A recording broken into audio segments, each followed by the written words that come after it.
Welcome to the I Can Do That podcast. I'm Jem Fadling, spiritual formation coach, author, and founding partner of Unhurried Living.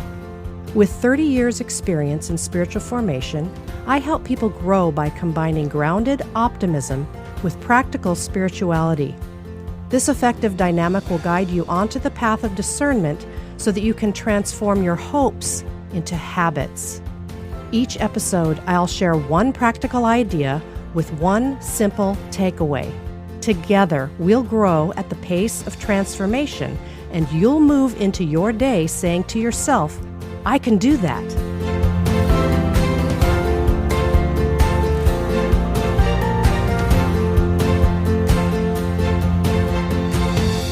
I'd like to ask you a favor.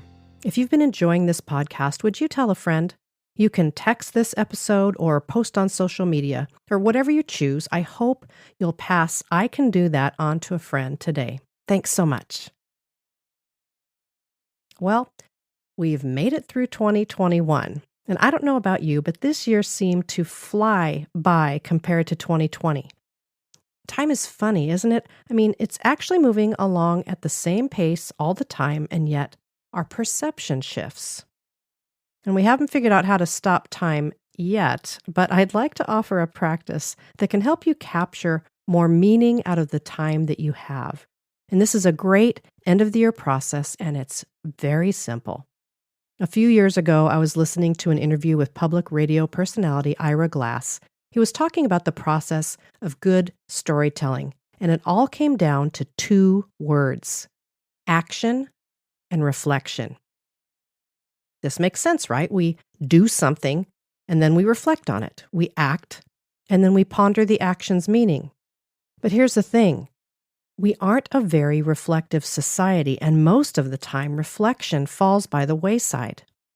The North American culture in which I live is far more activity and productivity oriented. Reflection takes time and a slower inner pace, which is likely why it is more difficult to engage.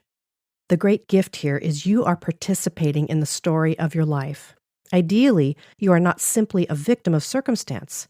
Taking this pause can help you attribute more meaning to the relationships and activities that fill your days. And the really important part is this: composing your reflection in connection to God's movement in your life. Reflection gives you the chance to notice the grace of God and to express gratitude. And yes, this grace shows up in both the easy and the difficult parts of life. Some of you may be familiar with the practice of examine. It's a classic practice originated by Ignatius of Loyola, and it's time set aside to notice the movements of God in the people and events of our days. And as a Jesus follower, it's important for me to remember and record in my heart or in my journal the movements of God in my life. What occurred? How did it affect me? How did I perceive God with me in the situation? Space for reflection between the actions allows time for me to ponder these things. So I hope you'll set aside some time this month to reflect on the past year using the prompts coming up in the I Can Do That section. So here's your I Can Do That for this week. Take some time to journal your thoughts on this question. How have you noticed God's presence, sensed God's grace, or heard God's voice in the last year? Now, this doesn't have to be long. You can peruse your calendar or your memory for a few notable moments, or you can simply focus on one situation. And remember, you aren't just looking for relatively positive circumstances. This has been another difficult year for many. Whatever situation comes to mind, see if you can recollect it, noticing God in the midst.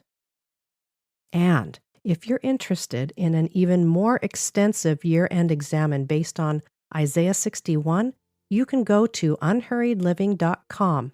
Just choose Resources on the main menu, and you'll see the free annual examine resource there. So go ahead and download that. And remember, as always, you are making your way forward one small, simple, and gracious step at a time. If you'd like to connect with me and Unhurried Living further, I invite you to sign up for Unhurried Daily. For 40 days, we'll send you a brief daily email that will serve as a touch point for an unhurried inner pace. It's just a few sentences with a practical question, prayer, or tip. Sign up on our website at unhurriedliving.com.